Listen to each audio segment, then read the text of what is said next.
mobile device, just head on over to SuperTalk TV. You'll see I am not alone in the studio today. I love it when I have friends who join me, and I call these gentlemen and lady friends. I usually say gentlemen, and you threw me for a loop there, Katie. But for everybody here, friends, I got Steve Parten, yeah. Parten got it right the first time. Katie Boles and Noah Stuckless. They are with Pinelake, and while we were a week out from Christmas, you may be doing your last-minute shopping and wrapping like I was doing earlier today, but we don't want you to forget the reason for the season. So welcome you all. And is it too early to say Merry Christmas, or can we still say it now that we're officially a week out from the big day? Listen, Katie says it all year round. So. Yes. No, it's absolutely the time to say it. I introduced my youngest to Frosty the Snowman over the weekend, the original, and I forgot that he says happy birthday the whole time. Every time he comes to life, the original Frosty, he says happy birthday until the very end. He says Merry Christmas, and I'm like, I'm going to screw it up now for the rest of the season. I'm just going to be telling folks happy birthday, but we are celebrating a birthday. That is the reason for the season. So Frosty kind of got it right, Steve. So what is, I know it feels like, some, for the most that listen to good things, we know the reason for the season. But for those who may have lost sight of it in terms of where Pinelake is, what is the reason for the season? I love that question. And it's good for all of us to be reminded about why we do this. Because it's fun. The Frosties are fun. Santa's fun, all that. And it's great to have a good time. But it's about hope. It's about hope. They needed hope 2,000 years ago when Christ was born, and his birth, the life he gave us upon the cross, even today, years later, gives us hope. And so we celebrate the birth of Jesus because it has changed everything then. It's changed our lives personally. And so when we celebrate his birth, it is really about hope and joy and peace that we have in knowing that he was born to die as our Savior and Lord. And Katie, I love the fact that you say Merry Christmas all year, because that is sort of representation of hope. But it kind of really fits for this particular season. I know you're the lead worship pastor there at Pinelake. Ooh, you busy right now. So I appreciate you taking the time away to come and chat with us.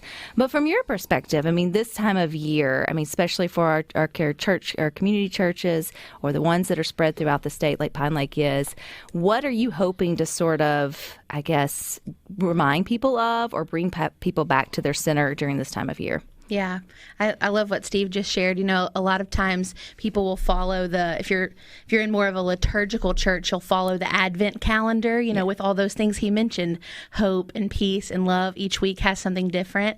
And all of those things are the crucial cornerstones of why we celebrate Christmas. And even being a musician, one of my favorite things is that even in stores and, on movies and all the things we love about the holidays, everybody's singing about Jesus, whether they know it or not. Hark the Herald Angels Sing is playing in Target and all over the place, Walmart, and in your favorite Christmas movie, everybody's singing about Jesus.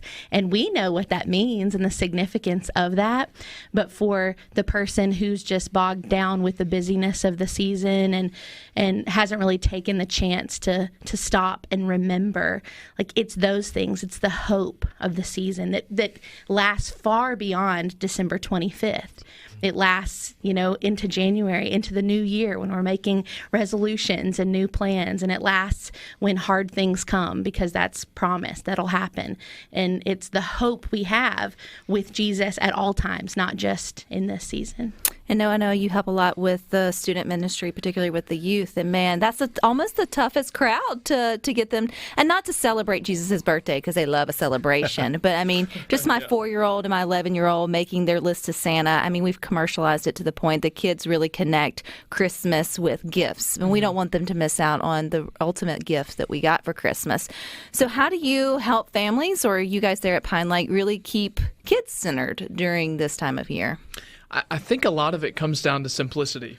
So like you said, a lot of children are looking at gifts and excitement and red and green and lights and trees and Santa and all these things. It's hard, especially in today's day and age, to get kids to kind of focus on things that matter to us. Traditionally when I grew up, when I was young, it was all about Jesus in the manger and looking at all these stories and Advents and things like that. But I think nowadays what we try and do at Pinelake is to try and just keep it very simple, a very simple message of what Steve was sharing, of hope, that There's a lot of kids that struggle with a lot of things. I've seen that in the sports ministry at Upward. I've seen it in our children's ministry coming through the doors on Sunday. There's kids that struggle with a lot of pressure on them to perform well at school, to be a great athlete, to do all these things. And we welcome them into the door and say, no, there's a hope in Jesus Christ. And Christmas is a reminder of the day that he came in and the hope started for all of these children. And so we like to keep it simple. We don't try and put any bells and whistles on it. We just keep it, this is what we're celebrating. We're celebrating the Savior of the world, the person that came in and made us valuable and made it worth living. And the good news is, even if you have gotten lost in the hustle and bustle of the season, it's any time you can be reminded to just stop, pause, and turn back to what the true meaning of this is. Steve, I feel like, particularly with young families, like I would put myself in that category, who have young children, parents or caregivers, I don't want to discredit the dads at all, just sometimes feel like we're drowning during the season and we're like rushing it away. We almost semi-hope that we're just ready for this, sort of busyness to come over.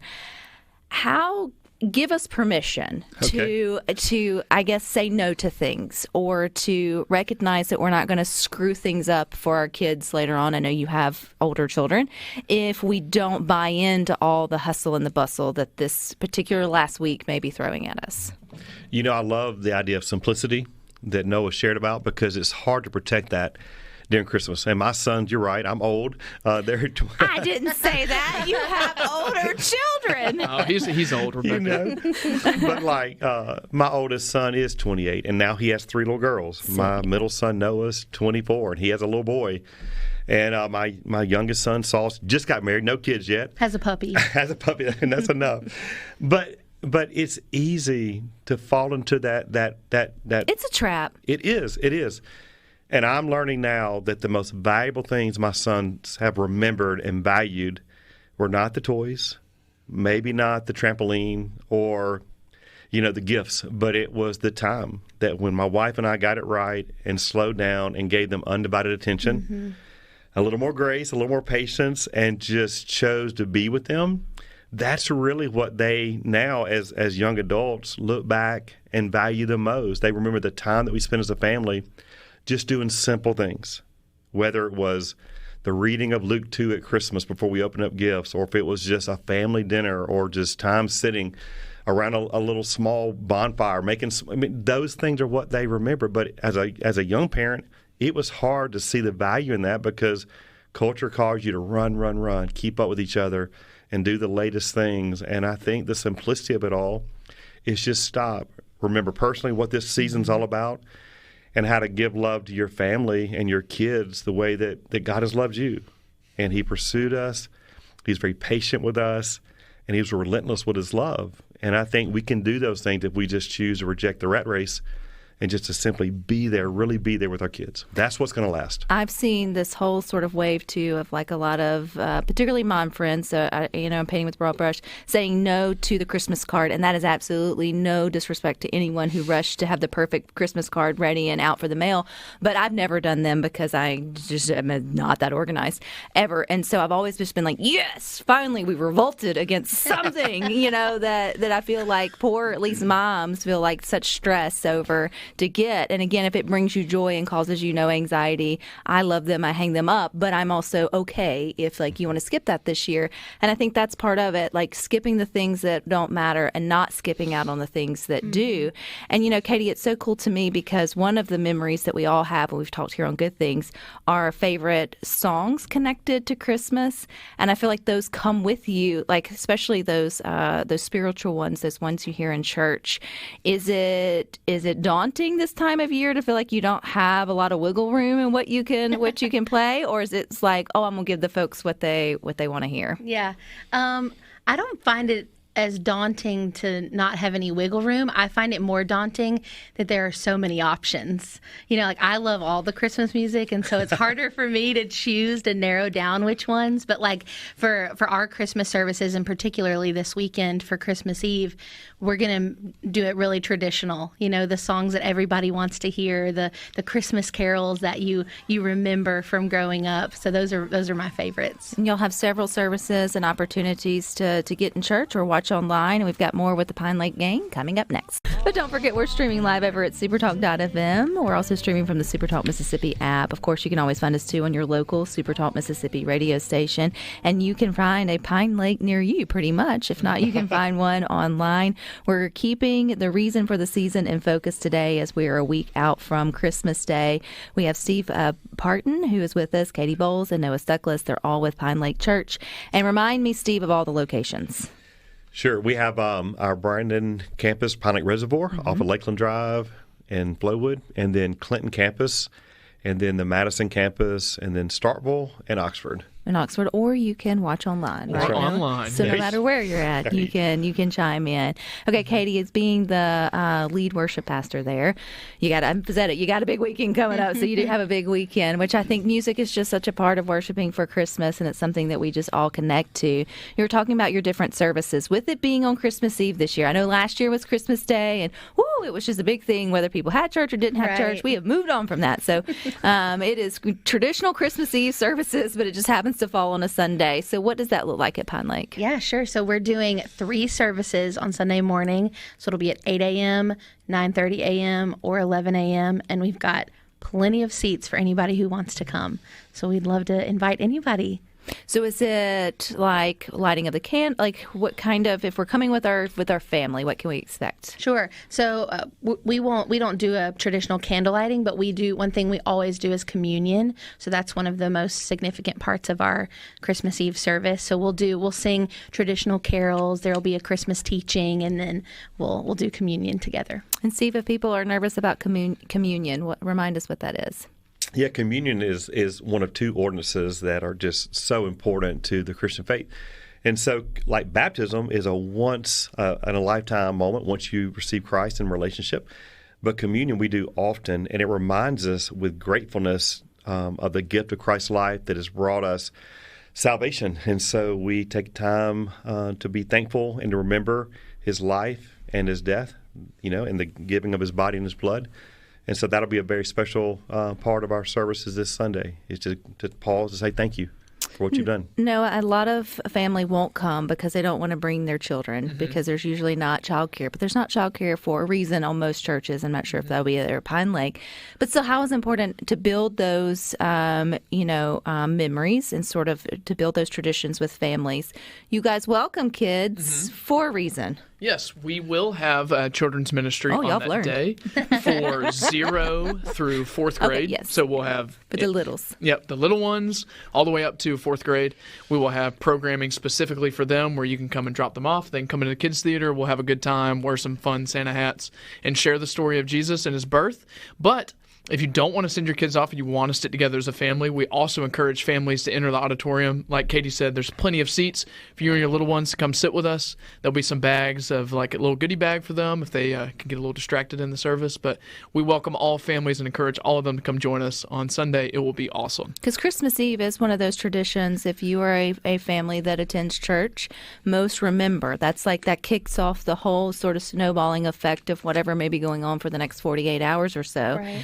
And so, Steve, remind us, I'm assuming Mary would have been in labor. You weren't there. I wasn't there. We don't know the exact, it's not about that. But in terms of the bigger picture of the Christmas story, where are we Christmas Eve into obviously Christmas Day? Yeah, at this point, Joseph took Mary back to his hometown in Bethlehem, and so at this point they're nearing the birth of Jesus, and obviously he forgot to make a reservation for a place to stay. Shame on him. Golly. And they end up in a stable, and there's a lot in that for us just to reflect upon about the humble beginnings. And so we're awaiting his birth, and I know that we don't know the exact moment, exact time. Yeah. But this is our day to with gratefulness thank Christ that he chose to be born, that God the Father sent his Son, and so we're waiting for that birth and going to celebrate it on the 25th. So.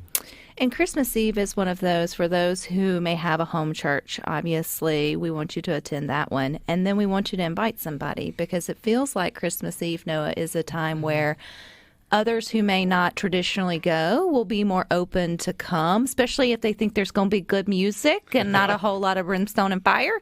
That's right. So how can we kindly invite neighbors, friends, family to join us wherever we choose to worship on Christmas Eve?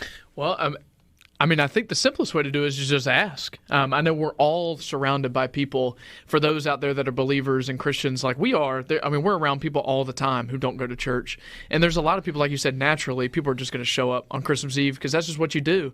But if you are a part of a church family or a church home, invite someone to come join you. Typically churches prepare for a lot of extra people to come. I know at Pinelake we're preparing to have as many people as the entire city of Flowood shows up. We're ready for you. So we're preparing for more people. So just invite them, bring them over, invite them for lunch after, hang out with people on Christmas. That's another important thing of Christmas is family and community and just sharing the love that Jesus shared with us with other people. And so I will be inviting a lot of my friends. I think my brother and sister-in-law are coming in from Dallas. They're going to come join us. It'll be my wife and I's first Christmas, so a lot of firsts for us. So come invite them, and I promise there's no pressure at all at Pine Lake.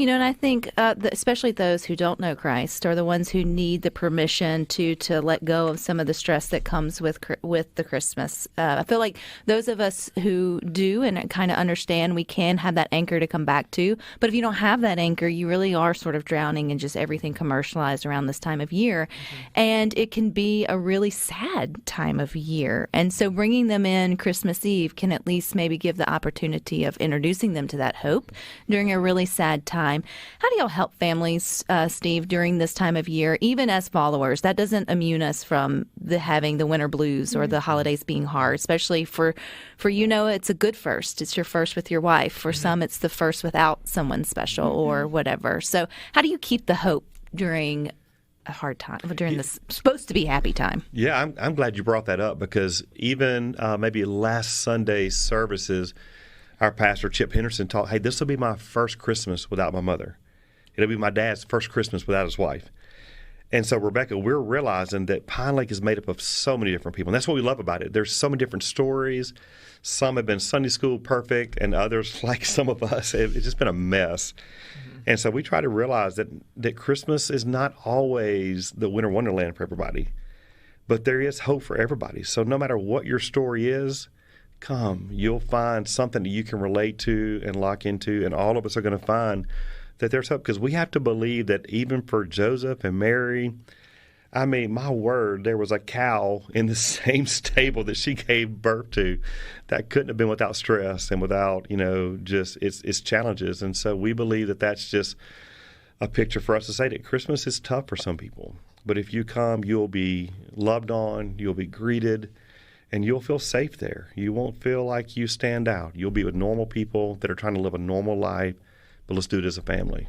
And trying to connect to that hope, too, and remembering that the fact that it was a stable is representative of the fact he could have been at I don't know if they had hospitals back then, but it could have been a nicer scenario. But Absolutely. He chose to come to the lowest of the low because that's where we all were. So you should come as you are. You shouldn't have to necessarily feel that way or anyway.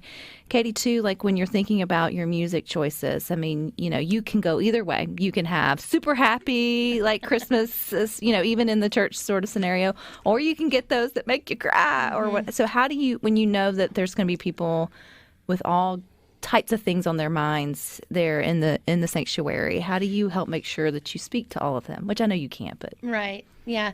I think it's important to think when we're thinking through a service and planning through a service to think about every person, because there will be people, like you were saying with Noah, who will be probably the most excited he's ever been to sing Joy to the World, because he just got married and he's having, an amazing season of life right now. But then one of my really good friends lost his mom this year, and so there will be people that even some of the happiest songs could bring sad memories. And so I think just knowing who you're singing to, and then also who you're singing about with Jesus, that the hope can be found in all of the emotions that are brought about with Christmas. And good Lord, I mean, just the emotions of just watching the news or just listening to what's going on around the world this time of year. I think that Christmas is a great time just to recognize that we don't have it all figured out. There aren't answers found in any human being, but there was an answer, that was born, and we can at least bank on that, even if we can't understand everything else that's coming around.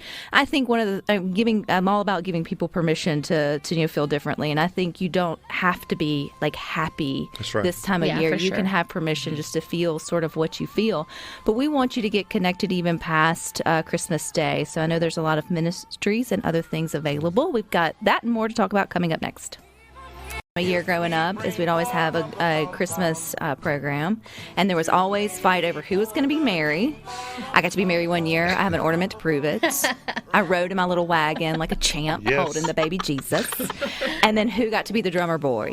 And it was off key every time, coming down the aisle, and it was like you knew the ones that really wanted to be a drummer whenever they got older. Was the drummer boy singing and playing? No, just had the little drum and sort of doing it, and then the ones that took it very seriously and tried to get sort of the rhythm down. But again, just the memories that get made this time of year that have nothing to do with gifts, nothing to do with presents, everything about, the reason for our season. And that's what we're trying to focus here today on good things. Don't forget, you can watch on your computer or your mobile device. Just head on over to SuperTalk TV. Now, we've encouraged you to visit Pinelake or your local church, because that's who we have with us here today. But past Christmas, we want you to know that your local church is there for you. Your community churches are there for you. Pinelake has several, obviously, locations for you as well. And Steve, it's the ministries outside of the walls are welcoming those on the outsides in for special things, which makes it such a viable part of the community. So I know there's a lot of unique things happening at Pinelake. So what are some of those? And Katie, you may be over one of them when it comes to foods particularly. So whoever can take it. Yeah, no, we can all share in that. There's several things that are just ways that we feel like really make God's love believable to some people, because sometimes it takes a little bit more than words. One thing I am so excited about is what's called our Care Center. And every week on Mondays and Wednesdays from 9 to 12, any family can come to our Reservoir location. Matter of fact, every Pinelake campus has a Care Center. And it's not just the gift of food that you receive for free, but I think you just feel the love of the volunteers. It's not staff that make it happen. It's volunteers. They own it, they lead it, and it's one of the most amazing ministries. I think maybe 500 families a month come, and it's part of their ability to get food. And but more than that, we just want to make God's love real. And so even this week, it's open Monday, Tuesday, and Wednesday just to provide more opportunities for families to get food. But it's all year round. And that's what we hope when guests come this Sunday for Christmas Eve, that they'll discover even more than just Sundays at Pinelake. So what about Embrace Grace? Yeah, sure. So Embrace Grace is a ministry that it actually exists at more churches than just Pinelake, but it's a ministry that helps and reaches out to young, unexpected mothers. And so a lot of young women in our community might find themselves pregnant unexpectedly, and this ministry specifically helps them prepare for that. And so actually just this past Sunday, we had a huge baby shower for the women that are involved in the ministry right now, where they received everything that they could possibly need to prepare for their baby that's coming soon. And that's very into the season, because although we know that Mary was unexpectedly pregnant in a very different way, but imagine what everyone around her sort of thought, to imagine what she had to go through to telling her family or telling Joseph, and how quickly we can jump to conclusions, or how quickly we can write folks off, and then and those jumping to conclusions is what keep those young women from seeking help, because they already feel like they're going to be ostracized or sort of whatever. So for the church we don't care how it happened. We just are grateful that you're wanting to see this through to the end and to sort of be there with you. So how do they get connected with that? Yeah, so you can email us, you can call us. That we're easy to find on the internet. Call us and tell us you want to be a part, and we'll connect you. And Noah, I know too, your other part is with the sports ministries, and someone may think, oh, how is sports a ministry? I'm like, you've never done Upward. But I mean, how are those different ways of just connecting with people with where they're at and what they're interested in as a platform for ministry? So particularly my expertise would be sports ministry, and we do have an Upward sports program at Pine Lake. So we do soccer, flag football, and basketball. Soccer is typically in the spring, football around the summertime, and basketball in the winter. And kind of the idea behind that is to give people a place where they can come and play sports and feel like a kid again. So we do that for ages 1st through 6th grade. People can come and join us for any of our basketball leagues. But at the same time of that, we like to instill Christian values into what we're doing. So we share the gospel with the kids with this big Upward celebration at the end where we give them some pizza. We share the gospel with them. We have a lot of kids respond to the gospel in those moments. That's really powerful. So we're always needing coaches and volunteers and refs and kids to play. And so if you guys are interested in that, you can email, call, text, come to Pine Lake and ask for Noah. We'll be able to hook you up. But Upward is definitely one of our biggest outreach programs that we have. We have over 800 families and kids that have joined our program over the years. It's just been a really big impact we've seen in the community. Outreach is one of those things, Steve, that's just part of what the church does and the community churches. But still, it seems like there's so many that may have been church hurt or may just have, ideas of what it's going to be like when they come in and just reservations. And I know that's fear, and that's obviously, something greater sort of keeping them from walking through. How do you help encourage folks that when they're ready, or how can you try it out without diving all in, to dip their toe in? I don't know, because it can be scary to come to a new church. You're exactly right. A lot of people, before they ever come into the auditorium at Pine Lake, they meet in community. And these guys and myself and hundreds more are in what we call small groups. And most of them meet in someone's living room or a coffee shop. And so that, for a lot, is their safest introduction to not just Pine Lake, but to church. And there are a lot of people that have been hurt by the church, and that's sad, but it is reality. And I think even all of us, if we're honest, we've been hurt before. Mm-hmm. And so my heart is that if someone will just find the courage to invite somebody who they know is hurt, if they come with somebody, they feel safer. They feel safer not being alone. But Rebecca, there are so many that walk into Pine Lake by themselves, and we applaud them. That takes courage. It does, and I just picture someone's hand kind of nervous to open the door in the parking lot, but they open the door, they get out, they come in, and what's amazing is that we have servant leaders who are greeters, and they are gifted to help someone experience safety before they ever get in an auditorium. They're met with a smile, a handshake. If they look like they don't know where to go, we walk them into their destination, which for a lot is auditorium. And if they can just come in and find their place, it's amazing. It's the Lord. But when they hear the worship begin, they begin to feel a little more safe. When they hear someone with a welcome, they begin to know, hey, I'm not out of place. I belong here. And so it just takes that first step. And sometimes it is the invitation, but for many, they come by themselves. And we try to recognize that. Say, hey, we're all messed up. We've all been hurt. Just let's do this together. We're going to be okay. Going back to that we're all messed up piece, I think that's another thing that keeps folks from just walking in. Obviously, we have pastors here on staff at Pine Lake, but really there are wonderful, Christ-giving churches in every community in all 82 counties listening to good things. That's right. And someone's not going because they feel like they flubbed it up already too much. And so what do you say, Katie, to those who feel like, you don't know what I've done, you don't know my past, they wouldn't want me or whatever it may be. What do you say there? I'd say me too. Yeah, me too, girl. Me too. Big mess. There's only one perfect person. That was Jesus. Mm-hmm. And so all of us are in the same boat. We all have shortcomings. We all have things that are temptations in our life. We all have struggles. We all have long stories of the things we've been through. But the one perfect person laid down his life to welcome all of us in and to pay for all of that. And so there's not a list too long. There's not a burden too great. There's not a list of offenses that could keep you from the love of Jesus. And so that also means there is always a place for you at Pine Lake. Mm-hmm. And Noah, too, I mean, again, your first Christmas, I think it's great being a young married couple out exciting. But I also see a lot of young couples who, for whatever reason, are weary of allowing the church to minister their young marriage. For you and your wife, how important is it that you guys stay connected to your church community? Oh, my goodness. It is of utmost importance, Rebecca. But jokes aside, I mean, so my wife and I are a part of a young married small group. And it's not all young married people, but a young adult small group where we are able to meet in community every Monday night with people our age, and that has really helped us stay grounded in our faith. Because one thing I was worried about when I got married was, well, how's that going to look like with my small group and my friends and her small group and her friends? It's really important that you have community outside of each other along with each other. And so we were able to find a small group through Pinelake where we're able to both have friends that we could have individually, but also stay a community together.